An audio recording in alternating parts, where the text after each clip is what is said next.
आज इंडिया सहित दुनिया भर में लोग साउथ कोरिया के लाइफस्टाइल से बहुत ज्यादा इंस्पायर हो गए हैं। उन्हें वहाँ का फैशन, मेकअप, स्किन केयर और ड्रामा सब कुछ बहुत ड्रीमी लगता है और लोग पागल हो गए हैं इनके पीछे। इंडिया में हर दूसरी लड़की कोरियन लाइफस्टाइल को लेकर बिल्कुल ही पागल है। लेकिन आज मैं आपको साउथ कोरिया का एक ऐसा काला सच बताने जा रही हूँ जिसे सुनने के बाद आप शायद ही कभी दोबारा बोल पाएंगे कि आपको कोरिया जैसी जगह पर रहना है, या वहाँ की लाइफस्टाइल चाहिए, या वहाँ की आपको कोई भी चीज पसंद है। इसमें कोई शक नहीं है कि इनकी दुनिया दूर से देखने में बहुत ही खूबसूरत, बिल्कुल ही ड्रीमी सी लगती है। जिस तरह से के ड्रामा में दिखाया जाता है, हमें लगता है कि वहाँ बस केवल ऐसे ही लोग होते हैं, पर ये आपकी गलतफहमी है। तो चलिए सच क्या है ये जानते हैं। आपने पिछले महीने ये खबर सुनी होगी जिसमें साउथ कोरियन एक्ट्रेस किम से रॉन की डेड बॉडी उनके घर में मिली थी। किम से रॉन एक चाइल्ड आर्टिस्ट थी जिनका करियर एक ड्रिंक एंड ड्राइव की घटना के बाद से बहुत ही खराब सा हो गया था। उससे बहुत ज़्यादा उन पर प्रभाव सा पड़ गया था उनके करियर पे, और पिछले महीने उनके घर में उनकी डेड बॉडी मिली है। पुलिस के मुताबिक उन्होंने सुसाइड किया था। 24 साल की किम का एक दोस्त जब किम से मिलने उनके घर गया तो उसने किम की डेड बॉडी देखी। सियोल के सियोंगडोंग पुलिस स्टेशन ने भी इस बात की पुष्टि की कि ये सुसाइड का मामला है। किम से रॉन को साउथ कोरिया की सबसे टैलेंटेड यंग एक्ट्रेसेस में गिना जाता था, लेकिन 2022 में शराब पीकर गाड़ी चलाने के मामले में दोषी ठहराए जाने के बाद उन्होंने किसी भी शो में काम नहीं किया था। किम की मौत साउथ कोरिया के तेजी से बढ़ते लेकिन बहुत ही प्रेशर वाले एंटरटेनमेंट इंडस्ट्री में एक और ट्रेजेडी को दिखाता है। इस इंडस्ट्री को कई बार मेंटल हेल्थ पर पड़ने वाले नेगेटिव इम्पैक्ट के लिए क्रिटिसिज्म भी झेलनी पड़ी है। रिसर्चर्स का मानना है कि वहाँ किसी भी सेलिब्रिटी का फेमस होना उसकी बेदाग इमेज पर डिपेंड करता है। पिछले कुछ सालों में कई यंगस्टार्स की सुसाइड की घटनाएं सामने आई हैं। किसी को अपनी बेबाक अंदाज के कारण ऑनलाइन हेट्रेड झेलनी पड़ी, तो किसी की पर्सनल लाइफ कानूनी लड़ाई के कारण पब्लिक के सामने आ गई, जिससे वो मानसिक तनाव में आ गए। किम से रॉन ने 2009 में film a brand new life से अपने एक्टिंग करियर की शुरुआत की थी। ये फिल्म एक ऐसी लड़की की कहानी थी जिसे एनजीओ में छोड़ दिया जाता है।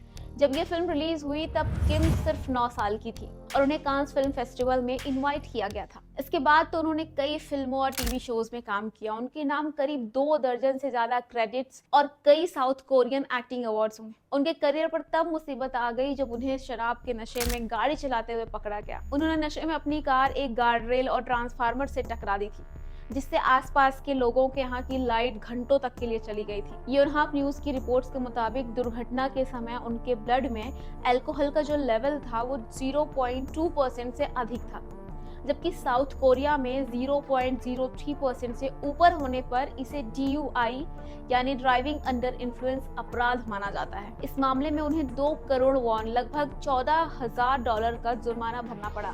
सोशल मीडिया पर भी उन्हें बहुत ज्यादा क्रिटिसाइज किया गया था। कई लोगों ने उनके इस बर्ताव को गैर जिम्मेदाराना बताया, जिसके बाद किम ने अपने पोस्ट में माफी भी मांगी थी। जिस दौरान उनकी कार का एक्सीडेंट हुआ था उस समय वो नेटफ्लिक्स की सीरीज ब्लड हाउंड्स की शूटिंग कर रही थी, जो 2023 में ही रिलीज हुई थी। वैरायटी मैगजीन की रिपोर्ट्स के मुताबिक इस शो से उनके कई सीन्स हटा दिए गए थे। वो अपने को एक्टर्स के साथ प्रमोशंस में भी शामिल नहीं हुई थी। इसके अलावा उन्होंने एक और टीवी ड्रामा से अपना नाम वापस ले लिया था। इसके बाद उन्होंने खुद को पूरी तरह से प्राइवेट कर लिया था। वहाँ की एक लोकल मीडिया रिपोर्ट्स के मुताबिक वो छोटे बड़े प्रोजेक्ट्स और स्टेज प्ले के जरिए वापसी करने की कोशिश कर रही थी। तो आप लोग ये सोच रहे होंगे कि ये सब बताने का मेरा मोटिव क्या था। मैं ये समझाना चाह रही हूँ आपको कि जो कोरियन इंडस्ट्री होती है वो एक तरह के एग्रीमेंट पे काम करती है। वो कुछ सालों के लिए आपसे एग्रीमेंट कराते हैं कि आप इतने साल तक हमारे साथ काम करेंगे, लेकिन उनकी परमिशन के बिना ना आप कुछ मीडिया के सामने बोल सकते हैं, ना कुछ कर सकते हैं, ना किसी को डेट कर सकते हैं, ना ही अपनी पर्सनल लाइफ में या प्रोफेशनल लाइफ में कुछ भी उनसे पूछे बिना कर सकते हैं। उन पे बहुत ज़्यादा प्रेशर डाला जाता है कि वो कब कहाँ कैसी हरकत कर रहे हैं। ऐसे में जब किम से एक्सीडेंट हुआ तो उन्हें बहुत ज़्यादा क्रिटिसाइज किया गया। तो जाहिर सी बात है कि जब उनकी इमेज खराब होने लगी तो जिनके साथ उनका एग्रीमेंट था उनकी तरफ से उन पे बहुत ज़्यादा प्रेशर पड़ रहा होगा। Korean industry Bollywood, Hollywood, south इन सब की तरफ बिल्कुल काम नहीं करती। उनके काम करने का तरीका बहुत ही अलग है। वो एक्टर्स को, पॉप स्टार्स को, सबको बहुत ज़्यादा प्रेशराइज करके रखते हैं। जब तक आप अग्रीमेंट में हो आप अपने मन से कोई भी काम नहीं कर सकते हो। जैसे हम सोचते हैं कि बॉलीवुड में, हॉलीवुड में और बाकी इंडस्ट्रीज में सबसे ज्यादा पैसे जो मिलते हैं वो एक्टर्स को मिलते होंगे, पर कोरियन इंडस्ट्री में ऐसा बिल्कुल नहीं है। उनकी एक लिमिटेड इनकम होती है। जब वो उस एग्रीमेंट से बाहर निकल जाएं तो वो जो चाहे अपने हिसाब से कर सकते हैं, बट तब तक वो एक तरह से किसी जेल में है। उन्होंने अपनी लाइफ को, अपने आप को पूरी तरह से एक टीम को दे दिया है। तो उनके हिसाब से ही आपको रहना पड़ेगा। वो जिसे कहेंगे आपको डेट करना पड़ेगा, जो शो कहेंगे वो करना पड़ेगा, जो बोलने को कहेंगे वो बोलना पड़ेगा, जो पहनने को बोलेंगे पहनना पड़ेगा, वो जो भी कहेंगे वो करना पड़ेगा। और ये सिर्फ एक्टर्स के साथ नहीं है, चाहे आप बीटीएस की बात कर लो, चाहे आप ब्लैक पिंक की बात कर लो, या किसी एक्टर की किसी ड्रामे की बात कर लो, वहाँ की इंडस्ट्री इसी तरह से काम करती है। अगर किम की लव लाइफ की बात करूँ तो अगर आपने क्वीन ऑफ टीयर्स देखा होगा, इसमें जो एक्टर है किम सो ह्यून, वो उन्हें डेट कर रही थी। एक एक्ट्रेस की लाइफ में जो सब कुछ बहुत अच्छा चल रहा है, वो इतनी कम एज में इतनी फेमस भी हो गई, इतने अच्छे अच्छे काम भी कर ली, कांस फिल्म फेस्टिवल में भी चली गई, तो अचानक ऐसा क्या हुआ उसकी लाइफ में वो सब कुछ छोड़कर सुसाइड कर लेती है। कोरियन इंडस्ट्री का प्रेशर इतना इतना खराब है, वहाँ पे सब कुछ दिखावे का है। मतलब आप कैमरे के सामने ऑन स्क्रीन लोगों ऑडियंस के सामने क्या बोल रहे हो, आपकी इमेज बिल्कुल साफ सुथरी सी होनी चाहिए, आप अंदर से जैसे भी हो उससे कोई मतलब नहीं है। वहाँ आपको सिर्फ ऑन स्क्रीन एक्टिंग नहीं करनी है, वहाँ आपको रियल लाइफ में एक्टिंग करनी है और आपके पास कोई ऑप्शन नहीं है, आपको करना ही पड़ेगा। अगर हम इंडस्ट्री की बात हटा भी दें तो कोरिया में ब्यूटी को लेकर इतना पागलपन है ना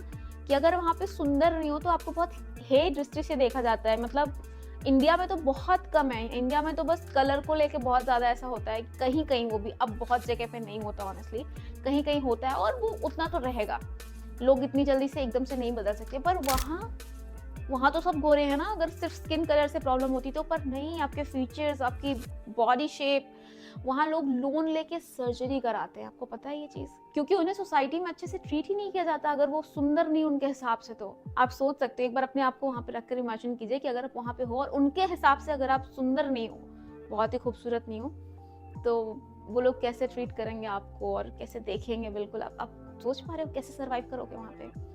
तो ये इट्स नॉट दैट इजी जितना हमें लगता है देख के कि ओ बहुत ही ड्रीमी सा रोमांटिक कॉमेडी और सब कुछ इतना क्यूट क्यूट से नहीं होता ऐसा। वो वही दिखाते हैं जो हम देखना चाहते हैं, जो हमारे सपने, और वो हकीकत नहीं हो सकती। ना वहाँ के लोग इतने अच्छे हैं, ना इतने जेंटलमैन होते हैं, ना इतने काइंड होते हैं।